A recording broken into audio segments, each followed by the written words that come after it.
서버리스 구축하는 방법에 대해서 설명드릴 건데 저는 일단은 뭐든지 하면은 근본적으로 이해하는 게 좋다고 생각해서 초반에 조금 내용이 많을 겁니다. 이 근본적인 거에 대해. 그래서 조금 어지러울 수 있는데 일단은 이거 뭐 사피 따라해봤습니다. 서버에 대해 서버가 왜 필요한지는 뭐 사피 프로젝트 진행하면서 다들 아시겠지만은 항상 켜져 있는 컴퓨터가 필요하죠. 서비스를 외부 사용자에게 제공하려면은 항상 켜져 있는 컴퓨터가 필요해요. 그리고 클라이언트 요청을 처리하기 위해서 필요하고요. 또 그리고 데이터를 저장하고 관리하는데 필요하죠. 근데 이런 서버 구축 방식들에는 이거 왜 이미지가 깨지지? 이렇게 대표적으로 세 가지가 있는데 온프레미스라고 아실 분들은 아시겠지만은 아두이노나 뭐 나스 같은 거 아니면은 더 크게 뭐 산에 데이터 센터 크게 구축해가지고 모든 걸 직접 관리하는 거고요. 호스팅은 이 호스팅 업체들이 좀 많습니다. IDC라 그래갖고 인터넷 데이터 센터라는 공간을 이렇게 생겼거든요. 빌려가지고 공간하고 전력만 빌리고 나머지 서버는 직접 관리하는 겁니다. 여기 이걸로도 관리를 할 수 있고요. 대표적으로 카페24, 가비아 등이 있고요. 그리고 제일 많이 쓰는 게 이제 클라우드 서버죠. 서버 자원을 온라인으로 빌려 쓰고요. 저희가 뭐 따로 구축해야 될 건 없습니다. 뭐 AWS, Azure, GCP, 네이버 클라우드 등이 있습니다. 저희는 여기서 이 클라우드에만 집중을 할 건데요. 클라우드 서버에도 이렇게 세분화가 돼 있어요. 뭐 여기 사스도 있지만은 그거는 이제 서버 구축이랑 관련이 없어서 인프라스트럭처에서 서비스 편하게 그냥 말할게 이아스 있고요. 그리고 파스 있고 파스 있습니다. 여기서 이아스는 뭐냐면은 인프라, 서버랑 스토리지 네트워크만 빌리고 나머지 OS랑 뭐 코드, 미들웨어 이런 거 직접 설치하고 관리하는 거예요. 그래서 뭐 저희 다 써봤죠? EC2랑 뭐 GCP 컴퓨터 엔진, 베스트 AI도 써보신 분들 많을 거예요. 이렇게 있고요. 그리고 파스는 OS랑 런타임 환경까지 다 제공해요. 인프라뿐만 아니라. 그래서 앱 코드만 올리면 돼요. 나머지는 플랫폼이 다 관리를 합니다. 그래서 엘라스틱 빈스토크가 있고 구글 앱 엔진이 있습니다. 마지막으로 파스가 있는데 이게 이제 개발자들이 흔히 말하는 서버리스예요. 그래서 코드만 딱 올리면 돼요. 나머지는 다 필요 없어요. 근데 요거 파스랑 차이점이 뭐냐 하면은 얘는 앱 코드가 조금 더 큰 범위고요. 이 코드 함수만이라고 있는데 진짜 그냥 함수로 돼 있는 코드만 올리면 돼요. 그러니까 굉장히 간단합니다. 그래서 뭐 Azure Functions가 있고 구글 클라우드 펑션스, 대표적으로 AWS 람다, 그리고 럼팟, 그리고 요즘 유행하는 빔이라는 게 또 있는데 저희는 요 중에서 럼팟을 볼 겁니다. 이 럼팟이 보시면은 강의를 검색하면은 진짜 없어요. 그냥 강의가 없어요. 서버리스 럼팟 서버리스 구축하는 게 이 공식 튜토리얼 있거든요. 보면은 1분, 6분 이러는데 이거 보면은 그냥 자기 자랑들밖에 없어요. 여기도 뭐 영상 관련된 거 다 봤는데 진짜 없습니다. 그래서 거의 강의는 찾기 힘들 거고요. 근데 이게 럼팟이 엄청 대세라서 알고 있으면 되게 좋습니다. 그래서 한 줄 요약을 하면은 이렇게 되는데 이아스나 파스는 항상 켜져 있어요. 서버가. 근데 파스는 이게 엄청 큰 장점이죠. 요청을 할 때만 서버를 켜요. 그리고 또 함수만, 코드 중에서도 함수만 이기 때문에 굉장히 간단하고 비용적으로 저렴합니다. 이 장단점을 보면은 서버 관리를 할 필요가 없어요. 서버리스는. 그리고 비용 효율적이죠. 그 요청할 때만 서버가 켜지니까. 그리고 이것도 엄청 큰 장점인데 자동 확장 및 축소. 막 요청이 100개가 들어오면은 얘가 100개만큼 스케일링을 해요. 그리고 뭐 새벽 시간이나 뭐 사람들이 컴퓨터 안 할 때 그때 요청이 없을 거 아니에요? 그때는 그냥 0개로 줄어버립니다. 그래서 비용이 안 나가요. 그래서 뭐 로드 밸런싱이랑 이런 거 신경 쓸 필요 없이 지가 알아서 다 한다. 단점은 콜드 스타트라는 게 있고요. 콜드 스타트 이후 바로 설명드릴 거고. 그리고 지속 작업에는 오히려 비싸요. 예를 들어서 저희 서비스가 엄청나게 많은 요청이 들어온다. 동시 접속자가 뭐 1000명 계속 이상이 유지가 된다. 10,000명 계속 유지가 된다. 이러면은 오히려 그냥 이전에 말씀드렸던 이아스나 파스가 훨씬 더 좋습니다. 비용적으로 계산을 했을 때요. 그리고 이게 분산된 함수 단위 실행이라서 디버깅이 조금 어려워요. 그거 말고는 소규모 서비스에서는 서버리스를 안 쓸 이유가 없다. 무조건 서버리스가 좋다. 그래서 이제 서버리스 구축에 대해서 설명드릴 건데 기본 용어부터 좀 설명을 드릴게요. 콜드 스타트라는 게 있고 웜업이라는 게 있어요. 저희는 서버가 요청이 될 때만 실행이 되잖아요. 그러면은 요청이 들어오면은 막 빌드를 시작합니다. 저희가 세팅한 대로. 그때를 이제 콜드 스타트라 그래요. 실행 환경을 새로 띄우는 과정이죠. 이때는 이 준비 시간이 필요해요. 그래서 이게 처음에 요청할 때는 굉장히 오래 걸립니다. 이게 크나큰 단점이고요. 그리고 이후에 콜드 스타트 이후에는 얘가 뭐 빌드도 됐고 모델도 다운로드 돼서 웜업 상태가 됩니다. 이때는 준비가 되었으므로 요청을 보내면은 바로 응답이 와요. 그리고 인스턴스랑 워커에 대해서 설명드릴 건데, 인스턴스는 그냥 서버 환경의 큰 단위고요. 그러니까 하나의 큰 가상 환경의 느낌이에요. 그리고 거기에는 워커라는 것들이 존재하는데요. 쉽게 설명하면 GPU 하나가 워커 하나라고 이해하시면 되겠습니다. 그래서 뭐 요청이 하나 들어오면 워커가 하나가 생성이 되고 워커가 하나 일을 하고, 워커 요청이 100개가 들어오면 워커가 100개가 생성이 되고, 이렇게 100개가 실행이 되고, 이런 구성이고요. 런팟 이제 구축을 실행을 해볼 텐데, 같이 해보실 분들은 지금 매뉴얼대로 따라하시면 되고요. 런팟 IO에 접속을 하셔가지고 우측 상단에 Get Started 클릭해서 회원가입을 할 수 있습니다. 그래서 딱 회원가입이 되면 대시보드에 들어오는데, 좌측의 세팅스에서 GitHub를 커넥 해서 연동을 하시면 됩니다. 그리고 그러면 GitHub 로그인까지 하면은 이렇게 뭐 레포지토리 어떤 것까지 할 거냐, 네가 선택할 것만 할래 아니면은 올 리포지토리 할래, 이렇게 선택을 하는데 그냥 올 레포지토리 하면 됩니다. 세이브 하시고, 그리고 이제 서버리스용 레포지토리를 생성을 해줍니다, 저희 GitHub에서. 그래서 가볍게 뭐 런팟 테스트라고 테스트용으로 레포지토리 하나 생성하고요. 퍼블릭이 아니라 프라이빗도 돼요. 그래서 프라이빗으로 생성하셔도 되고, 이후 많이들 해보셨겠지만은 PC에다가 로컬에 클론을 하시면 됩니다. 그러면 프라이베이트 코드도 이렇게 다 가져가네요. 왜냐면은 여기서 액세스를 허용을 했기 때문에, 퍼미션을. 그래서 뭐 only select만 해도 돼요, 이게 좀 꺼림직하면은. 그래서 로컬에 클론을 하고, 자, 요게 중요한 부분인데요. 런팟 서버리스를 구축할 때는 이 4개의 필수 요소가 있습니다. 첫 번째로 핸들러고요. 핸들러란 무엇이냐면 서버리스에서 항상 쓰는 용어인데, 아까 서버리스는 함수로 동작을 한다 그랬죠. 그 함수 코드가 바로 이 핸들러를 의미합니다.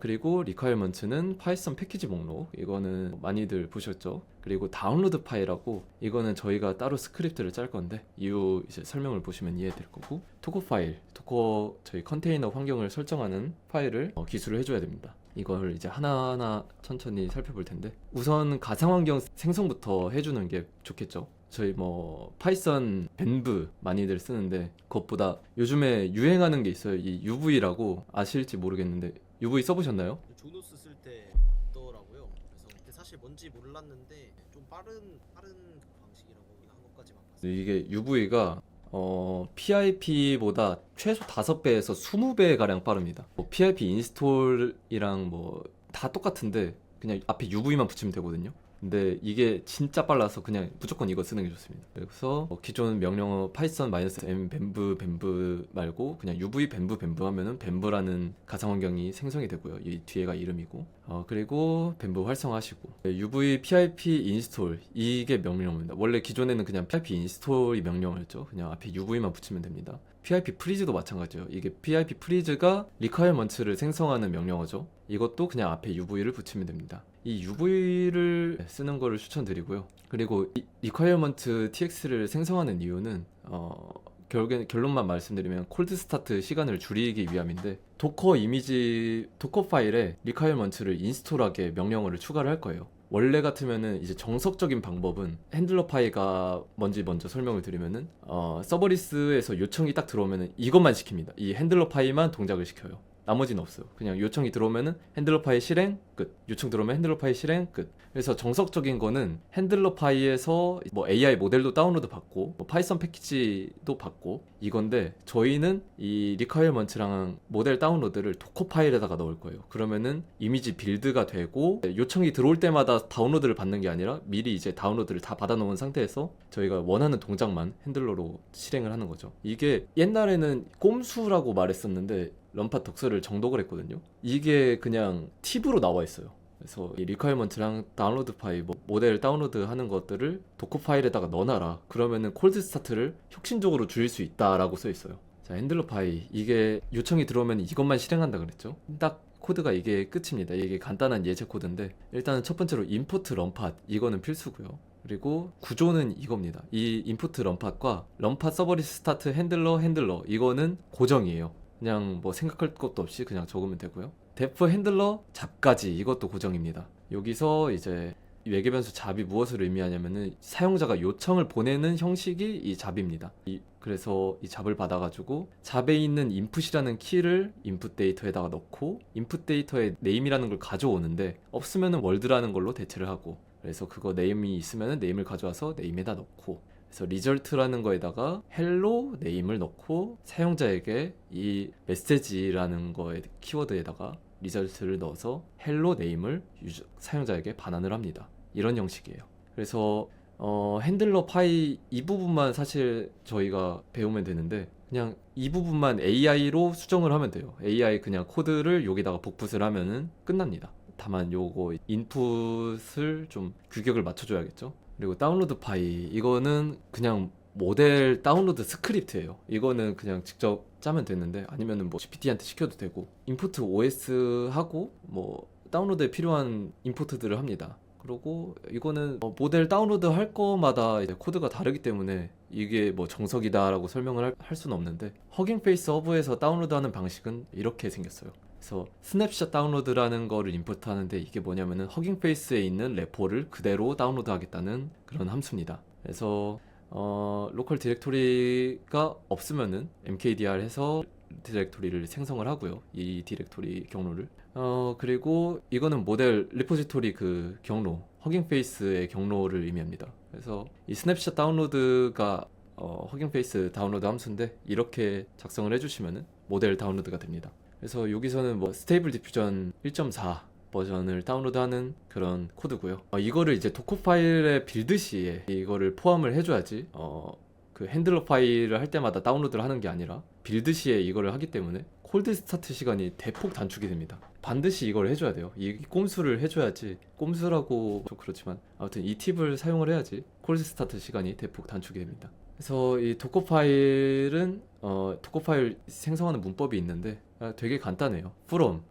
from은 이제 OS 베이스 이미지를 선택을 하는 거고요. 여기서는 파이썬 3.11 그 슬림이라는 가벼운 버전을 선택을 했고, 그리고 워크 디렉토리가 뭐냐면 이제 기본 작업 경로를 의미합니다. 그래서 여기 보면 슬래시 앱이라고 했는데 이 슬래시 앱이 관습이에요.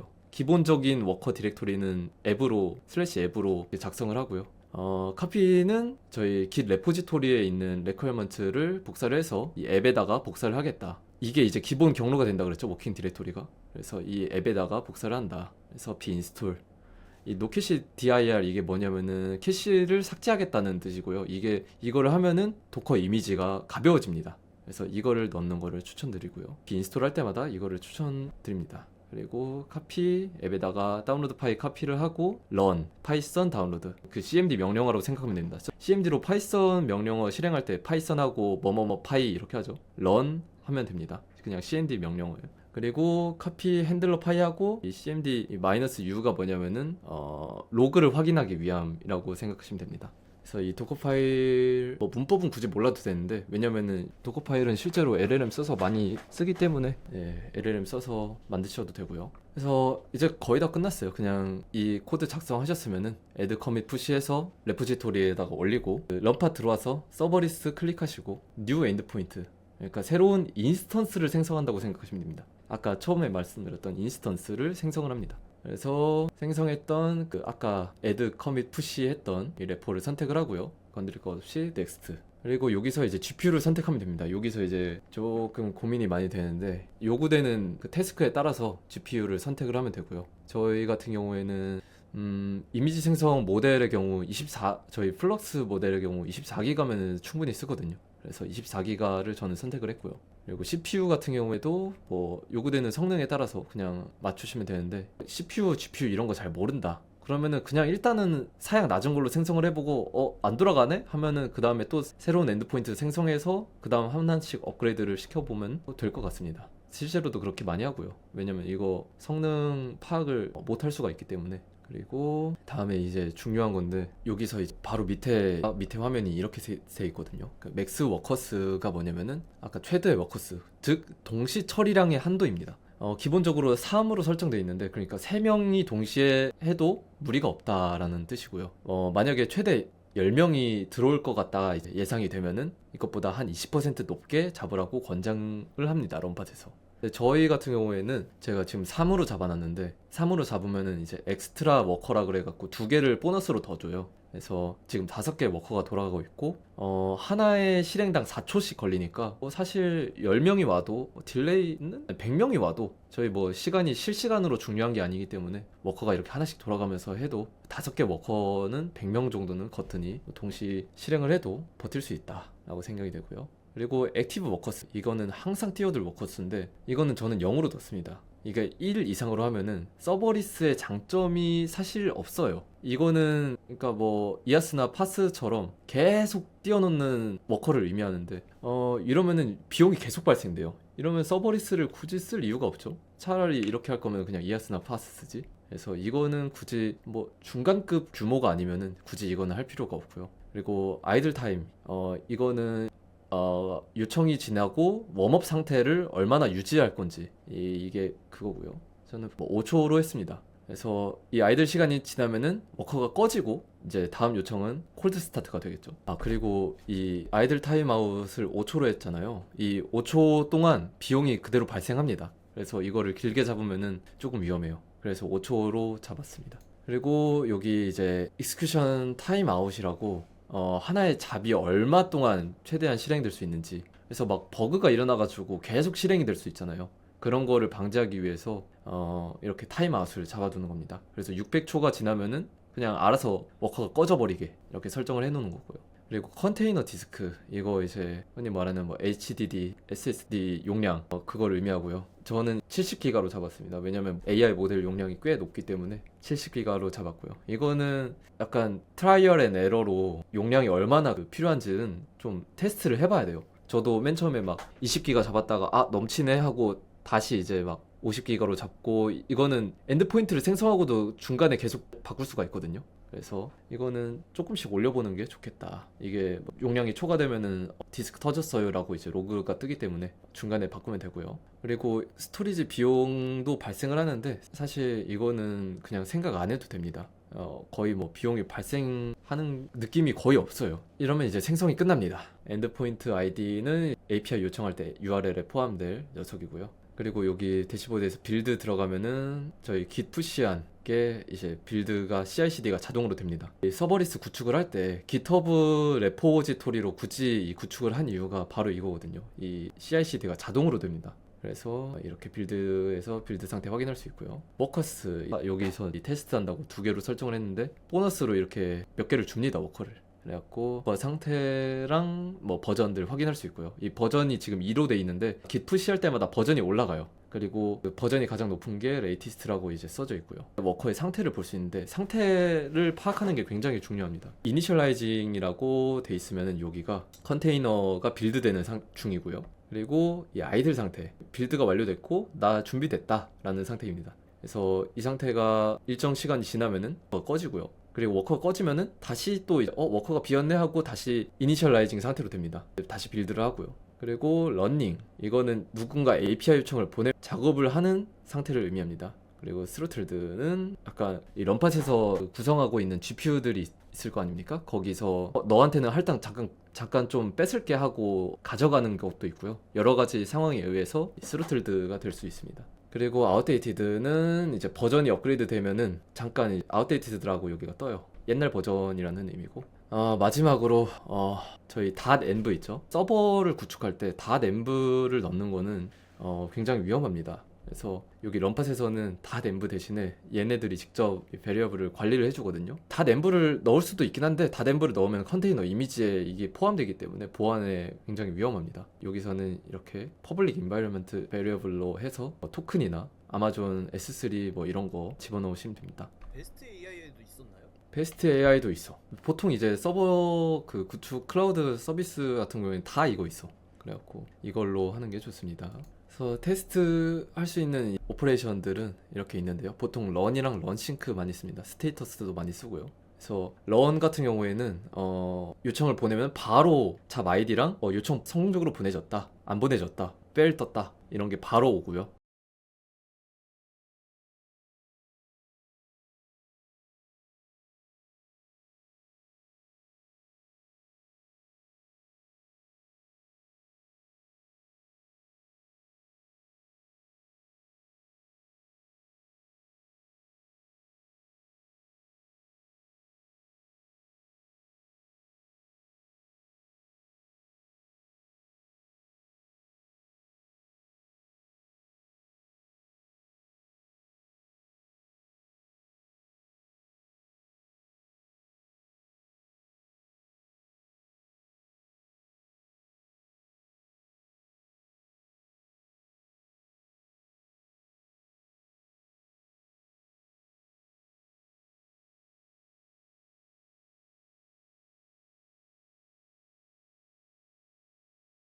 잡은 그냥 이 요청을 의미하고 이 요청 자체가 이제 잡을 의미하고 그러니까 이게 잡인 거지. 이 잡이 들어오면 워커가 일을 하고 그러면 이제 워커가 뭔가 요청을 보내면 이 잡이 웜업이 된다. 약간 이런 식으로 생각하면 되나요? 워커가 웜업이 된다라고 이해를 하면 되지. 아 워커가 웜업. 워커가 이 잡 요청을 받아가지고 웜업이 되고 시행을 하고 하는 거지. 또 보면은 지금 아까 이니셜라이징 보였는지 모르겠는데 지금 작업 없잖아. 아이들 상태 애들 사라지고 다시 이니셜라이징 되고 다시 아이들 되고 작업이 또 안 들어오네 하다 보면은 다시 또 이니셜라이징 하고 얘네들이 그렇게 이 럼팟에 있는 자원들을 순환을 돌리는 거야. 사용자가 많아지면 제가 직접 설정해서 워커 수를 늘리는 그런 느낌인가요? 사용자가 많아지면은 얘가 알아서 워커 수를 밸런싱을 하지. 만약에 맥스 워커 수를 100으로 잡으면은 이 워커가 100까지 이렇게 늘어나고 사용자 한 명당 워커 하나가 반드시 할당되는 건 아닌 거죠? 그것도 세팅을 할 수 있어. 내가 여기에 적진 않았는데 워커 하나당 작업을 여러 개까지 늘릴 수 있는 세팅이 있어. GPU를 조금밖에 안 쓴다. 그래서 뭐 24기가 VRAM이 남아. 요청 하나당 6GB밖에 안 써, VRAM을. 그러면은 64, 24, 뭐 워커 하나당 3, 4개 정도의 작업을 할당을 해도 되긴 하는데 애초에 그런 AI 모델을 잘 쓰진 않지. 그럴 거면은 이 GPU를 좀 낮은 걸 선택을 하겠지. 아까 그 GPU 선택할 때 굳이 이 24기가짜리 선택을 안 하고 좀 낮은 걸 선택을 하겠지. 근데 16기가짜리를 써도 16기가 좀 여유로워. 그러면은 이거 워커에다가 여러 개를 할당을 할 수는 있어. 그리고 이 로그에서 이 인스턴스, 이 럼파테스라는 인스턴스의 로그들을 전부 다 확인할 수 있어. 여기서도 어떤 지역에서 워커들이 할당이 됐고 작업 얼마나 들어왔고 비용 얼마나 청구됐는지 이런 것까지 다 확인할 수 있습니다. 네, 또 궁금한 거 있나요? OS 들어가면은 이 요청을 누가 잡을 보냈는데 하필 타이밍이 이 아이들이 이니셜라이징이 돼버려가지고 콜드 스타트가 돼버리면은 어떻게 되냐? 그러면은 이 콜드 스타트가 끝날 때까지 그 잡이 웨이팅을 합니다. 그 웨이팅 되는 시간을 선택하는 게 여기 익스큐션 타임아웃. 하나의 잡이 얼마 동안 실행될 수 있는지 제한하는 거. 그래서 콜드 스타트까지 기다릴 수 있도록 이제 600초로 해놓는 거거든요. 네, 질문 없나요? 질문 없으면은 여기서 마무리 짓도록 하겠습니다.